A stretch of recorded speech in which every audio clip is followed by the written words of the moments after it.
Salam alaikum à tous. Je fais cette vidéo par rapport à le pseudo-humoriste là, du Jamel Comedy Club, le subsaharien, donc le noir. Comment il s'appelle? Daniel Jacksman. Alors Jacksman, il porte bien le nom de son maître israélien. Enfin, c'est un nom qui se donne, je suppose, hein, j'imagine. Je pense pas que ce soit son véritable patronyme. Mais il porte donc comme il veut le faire à l'américaine, comme il veut faire à ses soi-disant frères noirs métissés des US, enfin des États-Unis. Enfin, j'avais déjà montré des vidéos dans le passé, bien que je me suis fait censurer, que je sois toujours censuré. Mes notifications n'apparaissent pas, elles sont bloquées. Merci YouTube. Parce que j'ai osé critiquer donc la communauté franco-israélienne. Leur censure, leur mensonge, leur racisme à notre égard, donc à l'égard du nord africain, donc du marocain, algérien, tunisien.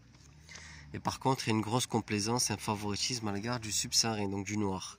On le met toujours en avant, dans les pubs, dans les films. Vous allez me dire, je peux pas être jaloux d'une serpillière, je suis désolé. Une serpillière du système. Je préfère être considéré contre l'ennemi numéro 1, ça veut dire que le diable est contre moi. Si le diable est contre moi, ça veut dire que je suis sur la bonne voie. Donc je suis sur la bonne voie. Si on parle d'eschatologie et de culture, je suis sur la bonne voie.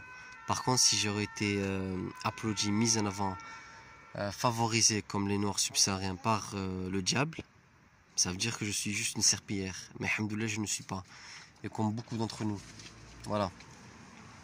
Ce Daniel Jacksman est un raciste, c'est ironique quand même. Hein. 1 an ou 2 ans à peu près, il se plaignait d'avoir été insulté de sa noire dans son spectacle. Ok? Mais c'est ironique, alors le mec, il insulte la communauté marocaine. Si elle existe, bien sûr, effectivement. En France, il passe toujours par les femmes. Tous ses cousins noirs subsahariens passent toujours par les femmes. Voilà la lâcheté. Après, il te parle de fierté noire, de rotep, lever le bras à l'américaine. On sait que les Américains ne les apprécient pas, notamment pour leur rôle dans l'esclavage, car on sait bien que ce sont des chefs de tribus nigérianes, congolaises, bien ce pays a été inventé par les Européens, donc les judéo-chrétiens, ont été vendus par les chefs tribalistes pour des cigares, pour du toc en fait, du toc par des vendeurs, pour les vendeurs judéo-chrétiens d'origine, donc espagnol, portugaise, français, hollandais, anglais, du Royaume-Uni, quoi, irlandais surtout. Et ils les ont vendus donc aux Arabes, enfin aux Arabo-berbères, il y a même des descendants d'esclaves au Mexique, très peu, en Iran effectivement, en Turquie également, pendant l'Empire ottoman également. Donc on sait qui a vendu leur propre frère en esclavage. On va pas se plaindre du bénéficiaire, on se plaint plutôt de l'acteur. L'acteur, c'était des noirs, ton arrière-arrière-grand-père, ton arrière-cousin, cousine qui a vendu son propre frère en esclavage.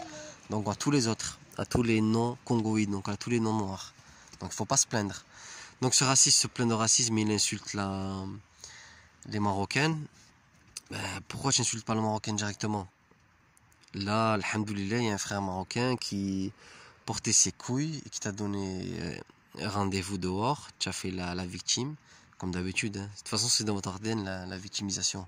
Je pense que c'est un copier-coller de ce que vous avez appris de vos maîtres israéliens depuis l'esclavage. Comme on a bien, comme Farrakhan au début des années 90, a mis en lumière la relation entre les Noirs et les Juifs. Donc la relation entre master et slave, et slaves, si je puis dire. Et c'est la vérité de toute manière. Donc voilà, force à ce frère marocain qui a porté ses couilles, qui a fait la pute. Et là, je vois pas les autres noirs dénoncer le racisme de leurs frères. Par contre, quand soi-disant un nord-africain insulte une noire, vu que c'est mis dans les médias, nous, le contrat n'est pas mis dans les médias. C'est vraiment supprimé, censuré. Donc nous, toutes les communautés sont contre nous. On nous insulte, que ce soit noirs, européens, français souches, je parle même pas des Israéliens, haineux. Qui nous attaquent sans cesse, qui passent par la femme comme d'habitude avec leurs films, leurs séries, et j'en passe. Et ils veulent remonter toutes les communautés contre nous pour nous attaquer et faire leur guerre civile et faire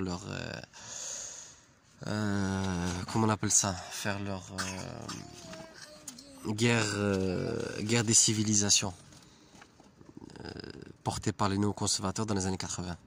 Donc voilà, il n'y a pas de rebeu renois, c'est une insulte, c'est un racisme. Donc chacun avec sa communauté, et les moutons seront bien gardés. Les bonnes frontières font les bons amis. On n'est pas frères ni dans l'islam ni dans la chrétienté, parce qu'on a vu votre duplicité. Quand c'est soi-disant un nord-africain qui vous insulte, vous nous sautez tous comme des chiens. Par contre, quand c'est l'inverse, quand c'est des noirs qui nous insultent constamment dans les réseaux sociaux, dans les films, dans les pubs, les chansons, vous parlez pas. Je penserai à Marcus Dia, le descendant d'esclaves jamaïcains. L'autre Niki Niki, on vous a pas entendu sur ça. Et le reste. Donc voilà. Allah salam alaikum les frères et sœurs, n'oubliez pas. Vous êtes marocain, soyez fiers d'être marocain. Vous êtes franco-marocain, soyez fiers d'être franco-marocain. Vous êtes franco-algérien, soyez fiers d'être franco-algérien. Et également franco-tunisien. En attendant, Inch'Allah, la rémigration pour celles et ceux qui souhaitent la faire. Et je vous la conseille, moi le premier.